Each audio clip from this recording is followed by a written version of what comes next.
Hello, welcome to the West Ham Way YouTube. Myself, Mark Carlaw, Mr. Riley Finch. Mate, next season or next summer, obviously there's going to be a lot of talk about transfers and all this kind of stuff. Another big thing that's going to be happening is the pre-season tours. It's something I think West Ham are a little bit behind on, I think, and I kind of get it because I'm not a massive fan of all this flying around the world like lunatics playing everywhere and Australia and all that kind of stuff before a season. I'm not the biggest fan of that, but there's no denying it now that I think the world's moving on a little bit. And I think these, you look at the big clubs, they always play in these kind of prestigious tournaments, don't they, over the pre-seasons, and they, compete against the big clubs. They play in all these big stadiums and all this kind of stuff. And West Ham we've not really done any of that. We kind of just sort of stick to, either stay in the UK or if we do go abroad, it's like, Denmark for a weekend. It's Scotland normally, isn't it? We do a little Scotland. Yeah. Get David Moyes close to home. He does, yeah, so he can go see his nan. But I think what I'm hearing is, well, what we know of at the moment, X has revealed that there's going to be a pre-season tournament in America. Apparently, it was planned for the season, or the summer we've just had, but unfortunately, because of COVID and things like that, they decided to postpone it and knock it back a year. So it's going to be happening at the end of this season for obviously ahead of the next season. West Ham are very keen on it, very interested. I think they're going to take 6 Premier League clubs abroad. They're going to be traveling all around America. I think it's going to be. I don't know how it works. I think it's going to be a couple of group games, and I think then it goes into a knockout stage bit, and then I think there's going to be a final, and then there's going to be another game that competes for the third place. I think, not the obvious thing is money. It'll be quite lucrative for the club, but I actually think it'd be great for West Ham. You know what I mean? It really puts you on the map a little bit. We want to be recognised in America. We know, more than any other club, really. Well, not any other club, but we know, in terms of the West Ham's following America, it's big, very big. There's a lot of West Ham fans over there. I think it'd be great. I'm actually starting to really warm to it. But there's talk that Moyes will make the ultimate decision, which is right. He is the manager. He should go and say make the call. But I believe the club are really trying to push him to agree to this, and he's reluctant at the moment. So, firstly, mate, what are your thoughts, mate? Are you all for it, or you think no? Let's stick to playing Barnet. Well, I mean, there's 2 different, very different sort of takes on it, and that's the footballing side and obviously the commercial side, like you've just sort of highlighted. And on the football side, it's kind of a double-edged sword because you tend to get the big clubs in America. You probably get United and Chelsea, especially with the Todd Bowley links. They'll definitely be doing their pre-season in America, I imagine. Yeah. Obviously, they might be dubbed the London Cowboys by then, but I'm sure they'll be doing the US tours, and that gives us an opportunity to play big teams, which is realistically what we need to be doing. There's no point us playing against Luton and Ipswich if we're just going to lose and make ourselves look like prats.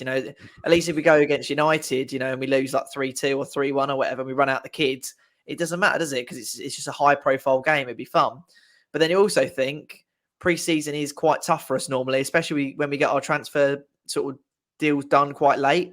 So you can imagine it's going to, if we go to the US, look at the Brozier deal, for instance, he was over in the US and it's sort of, he came back to maybe complete the deal, but then he sort of wasn't sure if he was coming back or not. So it can make sort of those kind of transfers quite difficult.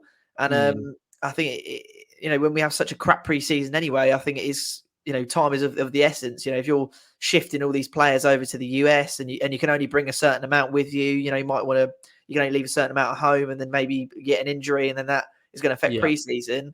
It is a little bit risky. But then I also think from the commercial point of view, like you say, it'd be nice for foreign fans and the Americas to, get the look of West Ham. It's something we've never really done before. And obviously, like you say, we've got a big following in the United States. It'd be a nice opportunity for fans who maybe have never ever been to a West Ham game before to maybe get an opportunity to do so. So I think it is. I think it's a cool thing. You do it one season, it doesn't work, fine. You go on to the next season, and it shouldn't be like a season defining thing. Pre-season can affect in a few ways, but I think the long term effects of fans being able to finally go to the first West Ham game in America. Yeah. I'm personally all for it, mate. I'm sick of us sort of just going to Scotland and roaming around London, just sort of looking for crap clubs to pay. It'd be interesting if we actually get a decent match in America and get a bit of sort of hype about us. I'm in agreement. I think it'd be great for the club. I think one, it's as you say, it gives the fans over there across the pond a chance to see West Ham play. It possibly also encourage other supporters that maybe doesn't have a team yet to then support West Ham, which would be great. It just raises the profile. At the end of the day, the Premier League is becoming massive in America. I was talking to a couple of fans. I think they were from Boston, if I remember rightly, at the last West Ham Way event.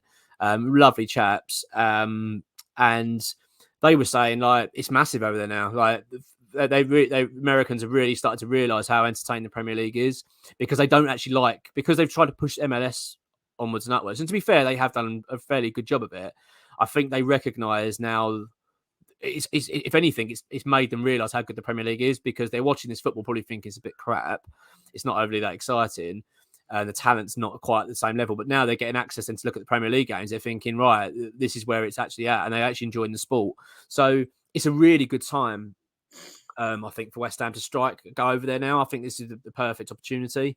And also as well, the argument, I do kind of agree. I understand partly what Moyes' concerns are. You're thinking, do I really want my players flying to Vegas, then flying back to New York, and flying to bloody California, whatever, going all over the place to play football matches, and then having to fly back from America, land, and then go, right, we're playing, Leicester at home next week, and they're all exhausted.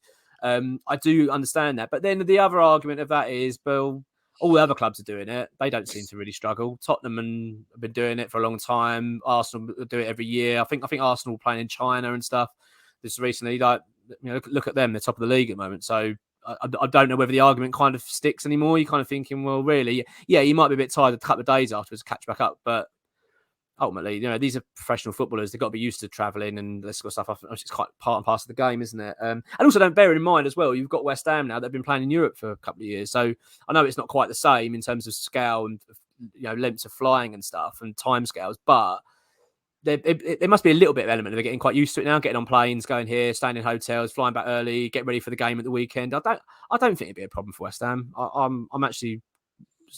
I would have said a couple of years ago, no way, but now I'm modernising that. I'm moving with the times.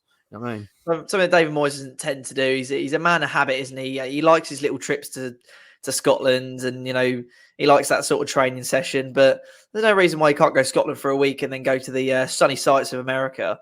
It could be a split pre-season tour. But yeah, I don't know. I don't think Moyes is going to go for it personally. I think he likes his homegrown talents, and you can't see Moyes in Vegas then, giving it plenty, No, not really. I can't see him. Britney Spears play and all that kind of. No, you can't see it happening. I don't think that's Moyes. Unfortunately, I don't think that's him. He probably look at a Frank Sinatra sort of cover bands. I think that's probably more his sort of speed. He's definitely going on some sort of trip with Souček. We know that. Him, Souček, and Fornals are all going to go on a little family trip together. Absolutely. Ben Ra was being left on the bus at home. But Ben Ra ain't coming now. I can't see Moyes living it up large in Vegas, but obviously we'll never know, because what happens in Vegas stays in Vegus. So Jesus, we'll never know. Well, there'll definitely be a couple of players left on the old hotel roof. I think. It's an interesting one, because you're right. Moyes is going to take some persuading. But I would imagine that the fact that we've, the owners we've got now at the club, Daniel Krasinski, he's got this board that he's assembling. I think they're kind of far more professional than we've had before. And I imagine they're going to apply the pressure on Moyes with this, because they're not just seeing this as, it wouldn't be lovely. I think they're seeing it as a lucrative offer. We can go and make quite a fair bit of money out there, get the profile of the club raised. So I've got a feeling this will happen. I'd like it to. I really hope it does, because and also, to be honest with you, mate, it'd be a good opportunity for fans here to go. What an opportunity to go and watch West Ham play abroad. If I could get a ticket, go across and watch West Ham play in America, that'd be amazing. Do you know what I mean? So I'm all for it, mate. I'm all for it, and I really do hope that Moyes is persuaded, because I think it'd be brilliant. Yeah, it does seem like we're going in this direction. Obviously, this will probably be the third of the three sort of behind the scenes sort of commercialized videos that we're doing. We've got the new sponsorship deal coming through potentially, and the kit as well, which could be a major kit. It does seem like we're moving with the times, with the sort of the big six teams now, and just a statement of going out to the US, it would just be quite good for us. I agree. Like, you're right, and you look at all the other big teams; they've been doing this for quite a while now. It's kind of commonplace. I think we've now got owners that are wising up to that and thinking, why aren't we doing this? All right, and I like the fact Moyes gets the ultimate say because that's how it should be. He is in charge of the football side of things, and if he doesn't want to go and he says, no, I'm not risking my players, then ultimately that's the decision. But I can imagine there's going to be quite a fair bit of pressure on him, and I don't think they're just going to have one quick chat about it. And if he says no, think, oh, fair enough. I think they'll be trying to push this on him and saying, well, no, we really want to go for it. But I'd love to see it happen, mate, like you say, and exciting times. Exciting times, mate. Bring on the US, living it large. Exactly. Thanks for watching, everyone. Cheers.